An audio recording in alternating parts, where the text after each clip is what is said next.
भारत सुरक्षा परिषद का 37वां वार्षिकोत्सव है। यहाँ पर समाज की विभिन्न विभूतियाँ उपलब्ध हैं। आइए हम उनसे बात करते हैं, क्या उनका नज़रिया है। हाँ सर, आप बताएं, ये भारत सुरक्षा परिषद नई दिल्ली का ये 37वां जो है वार्षिकोत्सव है, जिसमें कि आपने विभिन्न विभूतियों को बनारस रत्न, बनारस गौरव और बनारस श्री का पुरस्कार दिया। और संस्था के बारे में आप बताएं कि संस्था आगे क्या क्या करना चाहती है, संस्था का उद्देश्य क्या है। संस्था राष्ट्र हित और देश हित में जितना भी अधिक से अधिक काम होगा उसको करने के लिए संकल्पित है और अपने उद्देश्यों के तहत पूरी कोशिश करेगी कि विकास और राष्ट्र के उत्थान और जन सहभागिता अधिक से अधिक हो और राष्ट्र में व्याप्त भ्रष्टाचार और अपराध कम हो। इस पर संस्था ज़्यादा जोर दे रही है और मानवाधिकारों का जहाँ जहाँ हनन हो रहा है, संस्था भी उस पर विस्तृत रूप से काम कर रही है और आगे भी करेगी। कोरोना काल में आपने बहुत काम किया है। एक कोरोना काल में क्या आपकी विशिष्ट उपलब्धि रही, उसके बारे में। कोरोना काल में हम लोगों ने भारत सुरक्षा परिषद की तरफ से, संस्था की तरफ से और स्वयं मैं भी काफ़ी लोगों, कम से कम 150 परिवारों को हम लोगों ने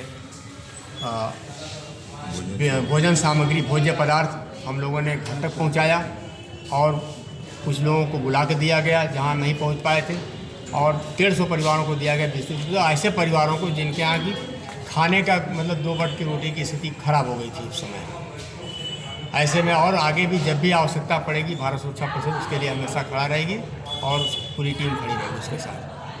भारत सुरक्षा परिषद हमारे जो है कि गार्जियन महोदय ने कहा मुफ्त नहीं लड़ा जाता है, कोई भी अधिवक्ता जो है कि मुफ्त नहीं लड़ता है। बट उन्होंने एक बात कह दिया, हमारे यहाँ कोई भी अगर आएगा जी तो किसी का भी मुकदमा मैं लड़ूंगा, क्रिमिनल लायर हूँ इसलिए किसी का भी केस लड़ूंगा मैं। ठीक ओके। जी, मैं कालिका सिंह, क्षेत्रीय अधिकारी, उत्तर प्रदेश प्रदूषण नियंत्रण विभाग, वाराणसी हूँ। जी, प्रदूषण नियंत्रण के बारे में इस समय क्या चल रहा है आपका। इसमें आप अवगत हैं कि वाराणसी में इस समय जो घरेलू मालजाल है उसे शोधन के लिए व्यापक स्तर पर कार्रवाई की जा रही है। इसके अंतर्गत जो बनारस का लोड है वर्तमान में 350 MLD है। इसमें 5 सीवेज ट्रीटमेंट प्लांट निर्मित हो चुके हैं, जिसमें दीनापुर में हमारे 80 MLD क्षमता का एक पुराना STP है, एक नया 140 MLD का और बना है। गोइठा में भी 130 MLD का सीवेज ट्रीटमेंट प्लांट बन के तैयार है और भगवानपुर में पहले से इस 9.8 MLD का है और देवघर ने अपना व्यक्तिगत रूप से 12 MLD का सीवेज ट्रीटमेंट प्लांट बना रखा है। बनारस में कुल 30 नाले सीस और ट्रांस में मिलती हैं, जिसमें कि जो सीस में 23 नाले हैं उसमें 23 नाले पूर्ण रूप से ट्रैप किए जा चुके हैं और उनका विभिन्न सीवेज ट्रीटमेंट प्लांट्स में ट्रीटमेंट हो रहा है। और शेष एक खिड़किया घाट है, आंसी टेप्ड है, वो पूर्ण टेप होने की स्थिति में है। कोई 140 MLD के दीनापुर ट्रीटमेंट प्लांट में जाएगा, उसके बाद में पूर्ण रूप से वहाँ पे खिड़किया घाट में बंद हो जाएगा उसका सीवेज का जाना रहा सीवेज का। इसी प्रकार जो 3 नाले और शेष हैं जो मेन है, नगवा है, नगवा के लिए और सामने घाट और नक्की घाट के लिए रमना में हमारा 50 MLD का सीवेज ट्रीटमेंट प्लांट बन रहा है। उसके बन जाने के बाद शीश में हमारा गंगा में पूर्णतः हम इस पोजीशन में हो जाएंगे कि हमारा कोई भी सीवेज उसमें डिस्चार्ज नहीं होता है और गंगा जल की पवित्रता को हम मेंटेन करने में कामयाब रहेंगे। इसी तरह से हमारा ट्रांस में है 7 नाले हैं, 5 नाले हमारे रामनगर से मिलते हैं, दो नाले हमारे पंडित दीनदयाल नगर से आके डाउन स्ट्रीम में मिलते हैं। इन 5 नालों के लिए हमारे रामनगर में 13 MLD क्षमता का सीवेज ट्रीटमेंट प्लांट बन रहा है।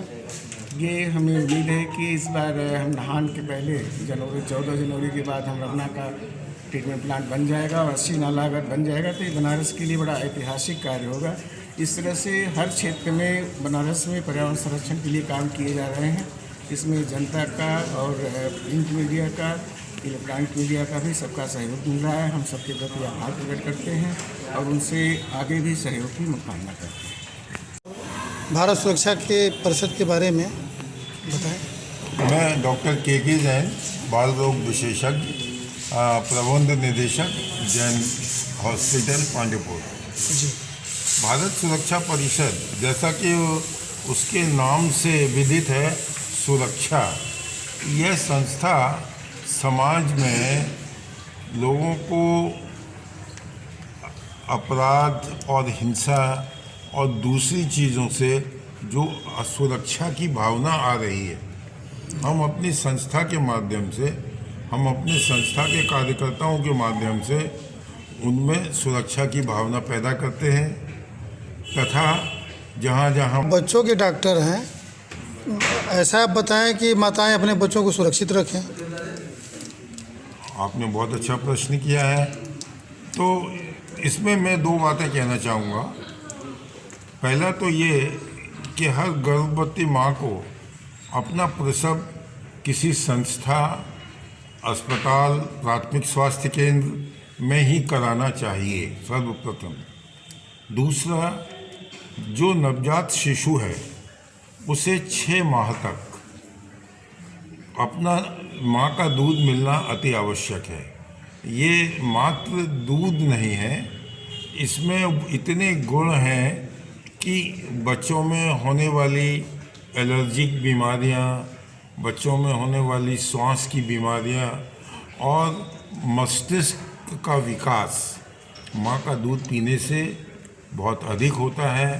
तो हमारा हर परिवार को, हर गर्भवती माँ को और हर माँ को ये एक सुझाव है कि बच्चे को कम से कम 6 माह तक अपना दूध अवश्य दें और बीमारियों से बचने वाले टीके, जिसको वैक्सीनेशन या प्रतिरक्षीकरण के नाम से जाना जाता है, भारत सरकार, उत्तर प्रदेश सरकार आजकल सभी टीके निःशुल्क प्रत्येक स्वास्थ्य केंद्र पर, सामुदायिक केंद्र पर, जिला अस्पतालों में लगाए जा रहे हैं। तो यदि 2 चीज़ों का माताएं ख्याल रखेंगी, अपना दूध पिलाएंगी और पूरा वैक्सीनेशन कराएंगी, तो निश्चित रूप से उनका बच्चा स्वस्थ रहेगा।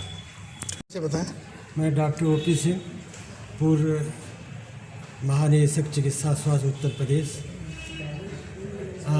मैं भारतीय सुरक्षा परिषद से बहुत दिनों से जुड़ा हुआ हूँ और जब भी गांधी जी मेरे पास आते हैं उनको हमेशा हमने प्रचार के लिए बताया कि इस समय कोरोना चल रहा है, तो आप ये प्रचारित करें कि लोग घरों से न निकलें, जो वृद्ध हैं वो घर में ही रहें, बच्चों को भी घर में रखें और जो भी बीमार है या बुखार है वो चिकित्सक की सलाह लें और यदि कोई कोरोना पॉजिटिव है तो वो हमेशा अस्पताल में जाके भर्ती रहे, क्योंकि वो दूसरों को फैलाएगा। और बहुत लोगों ने इस चीज़ को नहीं माना तो उनके परिवार पूरे संक्रमित हो गए। मैं बड़े अच्छे अच्छे लोगों को जानता हूँ जो BHU के हैं, प्रोफेसर हैं, और उनको ये भी पता नहीं कि किस आदमी से कांटेक्ट से उनको फैल गया और वो अलग नहीं हुए, पूरे परिवार को हो गया। तो फिर उनको सलाह दी गई कि आप यदि बीमार हैं तो अस्पताल में ही रहें। अस्पताल में रहने का मतलब नहीं है कि आप जानते हैं कि वायरल है, इसकी कोई दवा भी नहीं है, तो लिहाजा बस सेपरेशन हो जाए और यदि कॉम्प्लिकेशन है तो उसको ठीक किया जा सके।